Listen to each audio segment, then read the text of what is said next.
నమస్తే రమ్మగారు. నమస్తే జయ. రమ్మగారు, పిల్లలకి చెప్పేలాగా వినేలాగా ఏదైనా ఒక మంచి కథ చెప్పండి రమ్మగారు. నీతి కథలు అలాంటివి ఇదివరకు బాగా చెప్పుకునే వాళ్ళం రమ్మగారు మనం. కాదు, నీతి కథలు, పంచతంత్రం, ఇన్ని కథలు ఉన్నాయి. అవును. అన్ని చెప్పేశాను, ఇంకేం చెప్తాను, ఎక్కడి నుంచి చెప్తాను. రమ్మగారు, మీరు రైటర్ అయ్యారు ఈ మధ్య. అవును కదా, అవును. తట్టి లేపండి. సో వచ్చిన ప్రతిసారి నాకు ఒక 2 కథలు, మీ సొంత కథలు. రైటర్ ఎవరనగానే నేనే అని చెప్పాలి. అది అంత లేదు నాకు. అమ్మో, మీ కథ నేను విన్నాను, ఆ కథ చెప్పాల్సిందే. ఎంత బాగుందోనండి. రమ్మగారు ఒక స్టోరీ రాశారు, బా అద్భుతం. చెప్పిస్తాను అతి త్వరలో. చెప్పాల్సిందే అది. అంతే. పిల్లలకి చెప్పేదంటే మరి బుజ్జి బుజ్జి పిల్లలు కాదు, కొంచెం దయ్యాలు, భూతాలు, రాక్షసులు, మాంత్రికులు. ఓకే, నా కూతురికి ఓకేనా? నీ కూతురుకు ఓకే. ఆ కథ చెప్దాం. ఎగిరే తోడేలు దాని పేరు. పూర్వం అంట ఒక నగరం, రాజు, మంత్రి, దాని సైన్యాధ్యక్షుడు, దండనాయకుడు యాక్టివ్గానే ఉన్నారు. మంత్రి గారు ఒక వార్త తీసుకొచ్చి చెప్పాడు రాజుగారికి. రాజు పేరు సరే రాజుగారు అనుకుందాంలే. మంత్రి గారు ఏం చెప్పారంటే, ప్రభు, మన దేశానికి ఆనుకుని ఉన్న నీలికొండ, ఆ నీలికొండలో ఎంత బాగా పంటలు పండుతాయో, ఆ కొండ ప్రాంతం అంటే సస్యశ్యామలంగా ఉంటుంది. మన రాజ్యానికి అదే పెట్టని కోట. కానీ మన కర్మకి ఇప్పుడు ఆ నీలికొండలో ఒక రాక్షసుడు చేరాడు. కొన్నాళ్ళకి అది మొత్తం ఆ నీలికొండ అంతా పచ్చదనం పోగొట్టుకునేలాగా ఉంది. ఆ ప్రజలు పారిపోతారు. నీలికొండ చుట్టుపక్కల ఉన్నవాళ్ళు, ఒక కొండ అంచుల్లో ఉన్నవాళ్ళు, చర్యల్లో కాపురాలున్న చిన్న చిన్న గ్రామాలు, ప్రజలు భయాందోళనకి గురవుతున్నారు. మన పరిస్థితి బాగుండలేదు. ఎలాగైనా వాడి సంగతి చూడాలి మనం. అంటే ఇప్పుడు రాక్షసుడు ఎవరు, ఎక్కడి నుంచి వచ్చాడు? ఒక దూత వచ్చాడు అక్కడి నుంచి, వాడిని లోపలికి ప్రవేశపెట్టారు.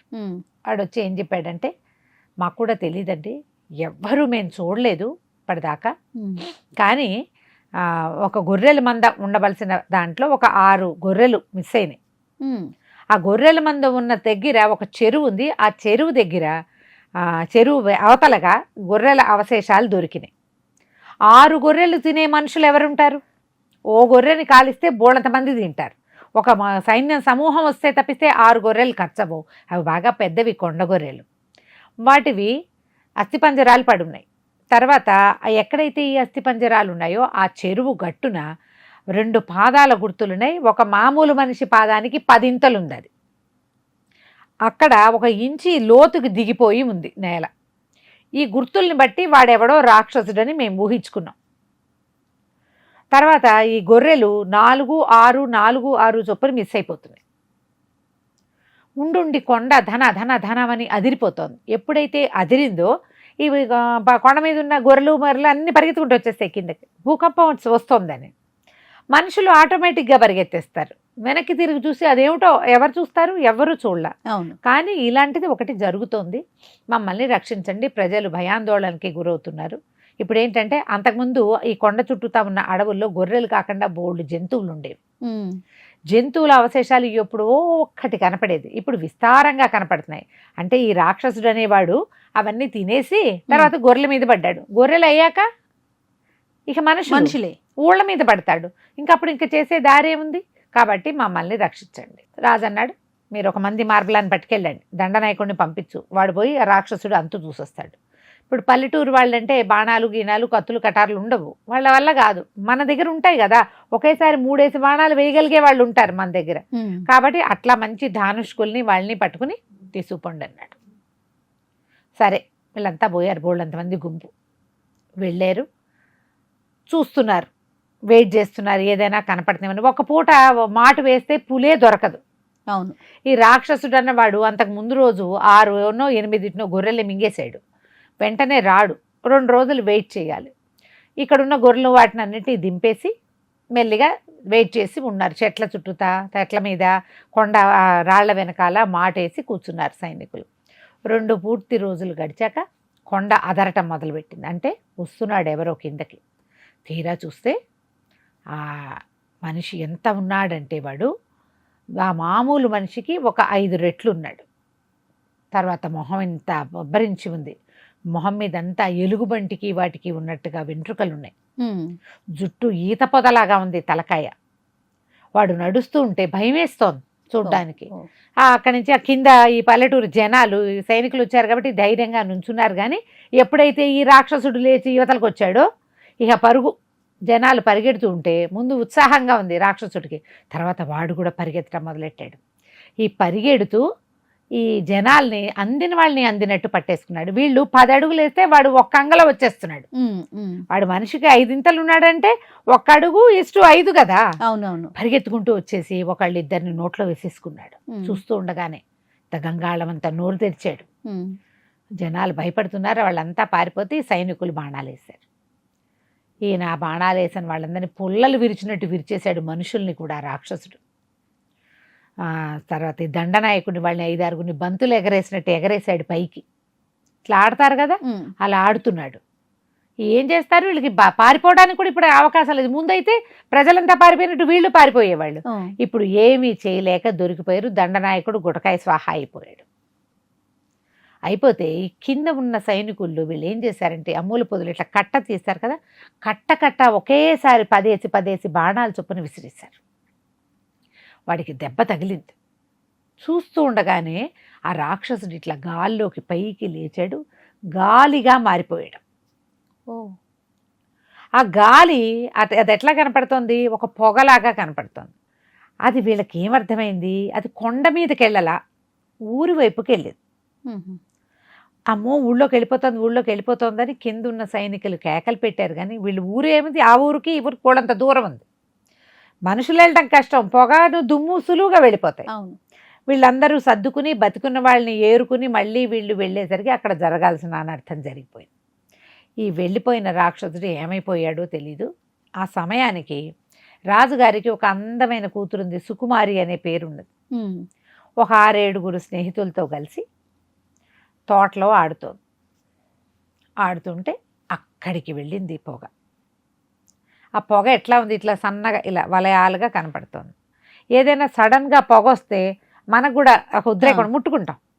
అందరూ దాగుడు మూతలాడుతున్నారు. ఈ పిల్ల ఏం చేసింది, ఇట్లా పొగ అనిపిస్తుందిగా, టక్కిన 2 చేతులతో దాన్ని పట్టుకున్నాక కెవ్వమంది వదిలిపెట్టలేపింది, కాలిపోతుంది చెయ్యి. పిచ్చి పిచ్చి కేకలు పెట్టింది. అందరూ ఏంటి ఏంటి అని వచ్చేసరికి ఏమీ లేదు అక్కడ. అమ్మాయి మామూలుగా నుంచింది. సుకుమారి దాక్కోలేదేమిటని చప్పట్లు కొట్టారు.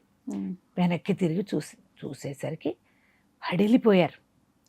తెల్లగా సన్నగా నాజుగ్గా ఉండే రాజకుమారివి ఇంతంత కళ్ళల్లోంచి నెత్తురు కారుతున్నంత ఎర్రగా అయిపోయినాయి కళ్ళు. పళ్ళు ఒక రకంగా గిట్టకరిచి ఎట్లా చూసిందంటే ఆ చూపుకి హడిలిపోయారు వీళ్ళు. అమ్మాయి మామూలుగా లేదు. మొహానికి చేతులడ్డం పెట్టుకున్న అమ్మాయి కాదు ఇది, ఆ చూసే అమ్మాయి. వీళ్ళకి ఏం చేయాలో తెలియలే. ఒకళ్ళిద్దరు కళ్ళు తిరిగి పడిపోయారు. ఒక అమ్మాయి వలవలా ఏడవటం మొదలుపెట్టింది. ఈ అమ్మాయి ఓ అని ఒక రకమైన శబ్దం చేసింది నోట్లోంచి. ఒక సౌండ్ వచ్చేసరికి ఆడగొంతు కాదు, అది మొగ్గొంతు కాదు. ఏం చేయాలో తెలియలే. వాళ్ళు నిలబడి ఉన్నారు, ఏడుస్తున్నారు కొంతమంది. ఈ రాజకుమారి నడుచుకుంటూ నా భవనం వైపుకి వెళ్ళిపోతూ వెనక్కి తిరుగుతూ, నా సంగతి ఎవరికైనా చెప్పారో మీ అందరినీ ఒక్క దెబ్బకి మింగేస్తా, ఇప్పుడే 6 తినొస్తున్నానంది. నిర్ఘాంతపోయారు. ఎవరికైనా చెప్పడానికి కూడా భయమే. ఏం మాట్లాడలేదు, పైకి వెళ్ళిపోయింది. ఆ పైకి వెళ్ళింది, ప్రశాంతంగా లోపలికి వెళ్ళిపోయింది.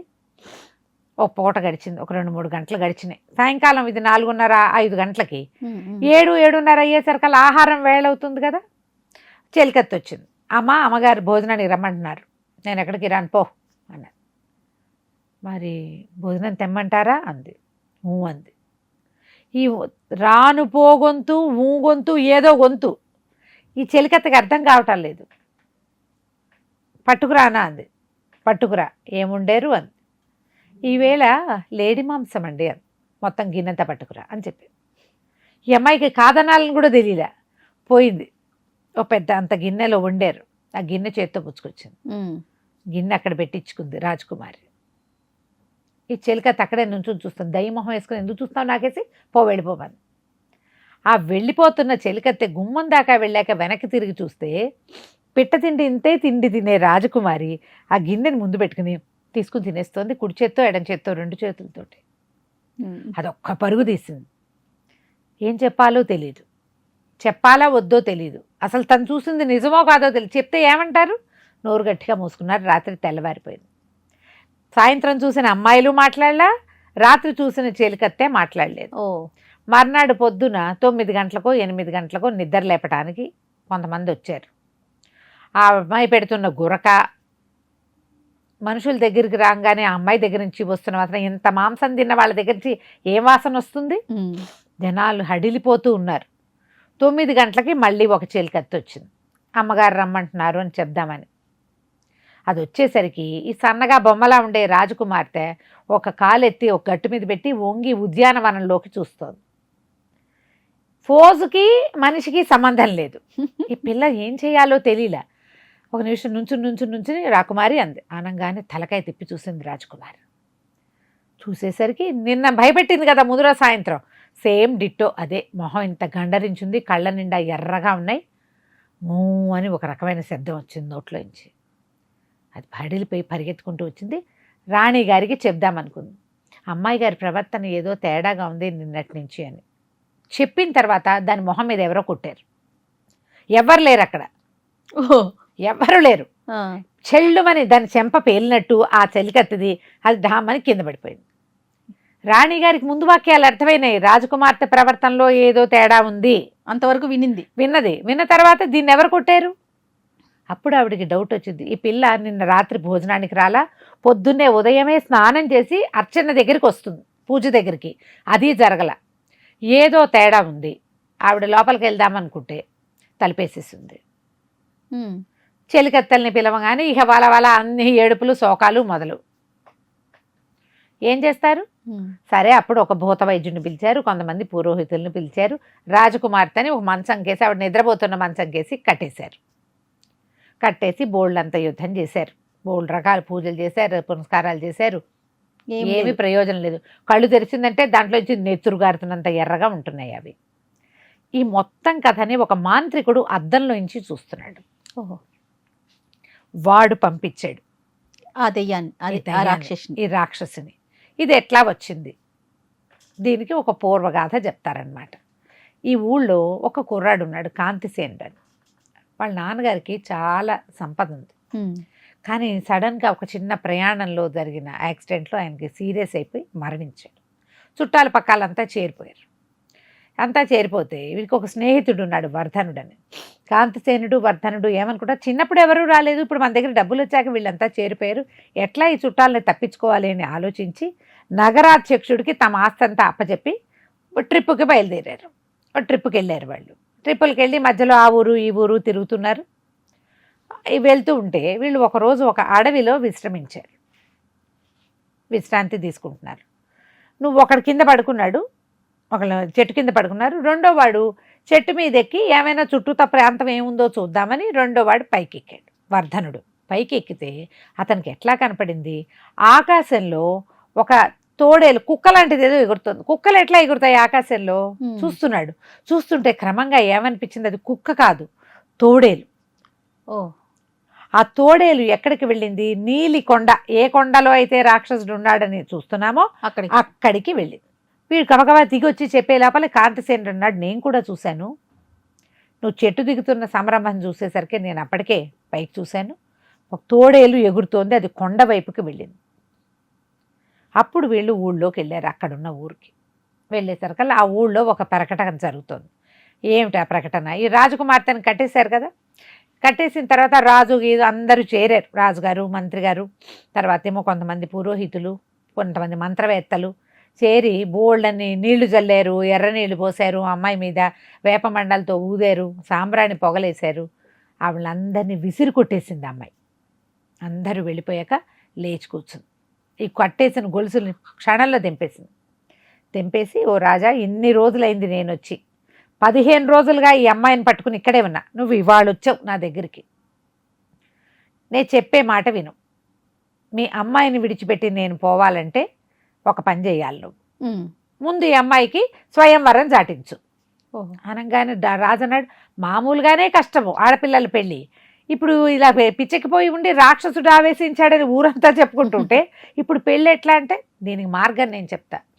నీలికొండలో ఉన్న రాక్షసుడి పుట్టుపూర్వోత్తరాలు ఎవరు కనుక్కుని వస్తారో వాళ్ళకిచ్చి పెళ్లి చేస్తానని చాటించు. ఎవడైనా పట్టుకొచ్చాడా, నేను ఈ అమ్మాయిని వదిలేసి వెళ్ళిపోతా. ఇంతే నా మార్గం. అప్పటిదాకా నాకు రోజు 2 డేక్సాలతోటి లేడి మాంసం కావాలి. బాగుంది. నన్ను తిండి పెట్టండి, నన్ను ఇక్కడ ఉంచండి, మీ అమ్మాయికి వచ్చిన సమస్య ఏం లేదు అని చెప్పంగానే అమ్మాయి ఢామని పక్కకు పడిపోయింది. అందులోంచి నీలం రంగు మంట ఇట్లా బయటకు వచ్చి అది తోడేలు రూపాలు దాల్చి ఇక్కడి నుంచి నీలికొండకి వెళ్ళిపోయింది. ఆ ఎగురుతున్న తోడేలనే వీళ్ళిద్దరూ చూశారు, ఈ మగపిల్లలిద్దరు, ఈ కాంతిసేనుడు వర్ధనుడు. వీళ్ళు బోళ్ళని ట్రిప్పులు తిరిగారు, ఆ ఊరు ఈ ఊరు తిరుగుతూ.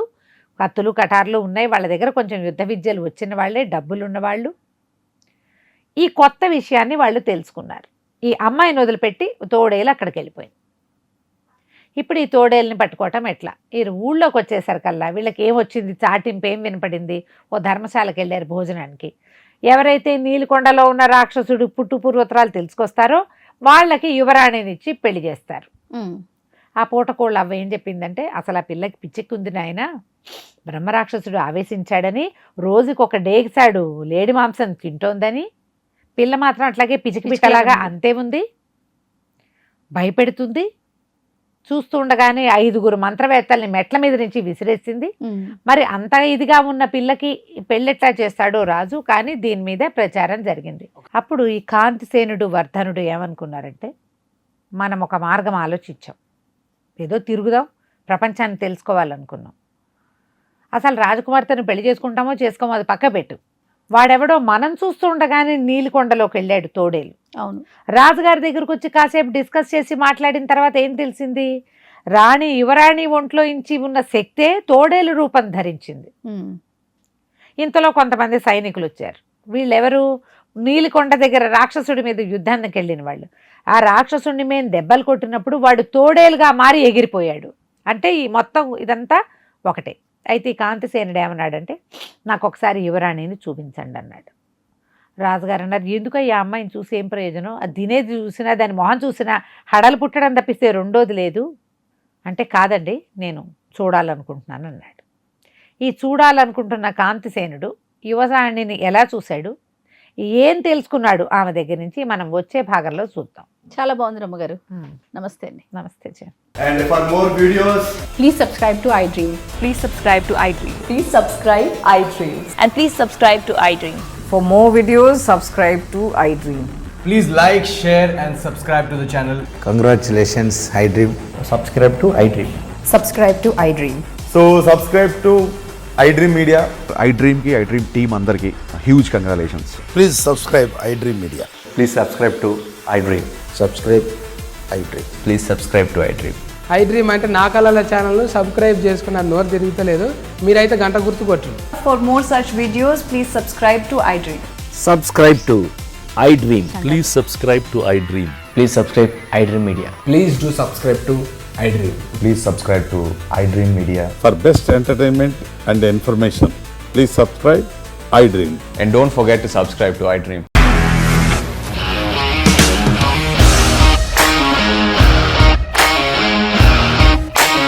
ఇండస్ట్రీలో కమిట్మెంట్ ఇష్యూస్ వస్తే నీకు కూడా వచ్చినట్టు మార్నింగ్ తీసుకెళ్ళారంటే కొట్టి పడేశారు.